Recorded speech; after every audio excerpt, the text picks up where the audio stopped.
All right, guys, so we're going to talk about our stance and movement. Your stance is going to be one of the most important things you learn. Your punches, your kicks, everything you learn as far as fighting is concerned is going to be based around this stance. Now, before we get into the fighting stance, we're going to talk about what we call a passive stance. You'll hear that phrase a lot in our class. A passive stance just means however you normally would stand. I'm not going to tell you how you normally stand. That's up to you.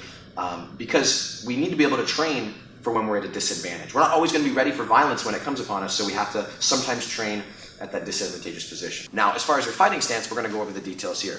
I'm going to take my non-dominant foot and I'm going to step forward. So I'm a righty. I like to keep my right foot back and my hands come up. I bring those hands up high to my face as I tuck my chin down with my hands and shoulders up. Okay? Again, I have feet wide, shoulder width. I don't want to let my feet get too narrow, so I don't have good balance. I want about 50-50 balance from left to right and 50-50 from front to back. Again, feet are shoulder width. I keep that shoulder width as my hands come up, chin comes down, elbows are tight, and that back heel is off of the floor. Okay? Now we need to be able to move, right? Getting in that fighting stance is one thing, but we need to be able to stay in this fighting stance as we move. So if I'm moving, the general rule of thumb is whatever direction I am moving, that foot is moving first. So if I'm moving forward, I move my forward foot and I follow up with my back. If I'm moving backwards, I'm using my back foot and following up with my front foot. Okay? This is to make sure that we're not ever crossing our feet. If I were to step forward with my back foot, now my feet are not in a good position.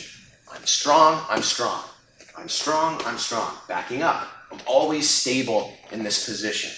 Okay? I should end in the same stance I started in, right? Same base, 50-50 balance left to right and forward to back.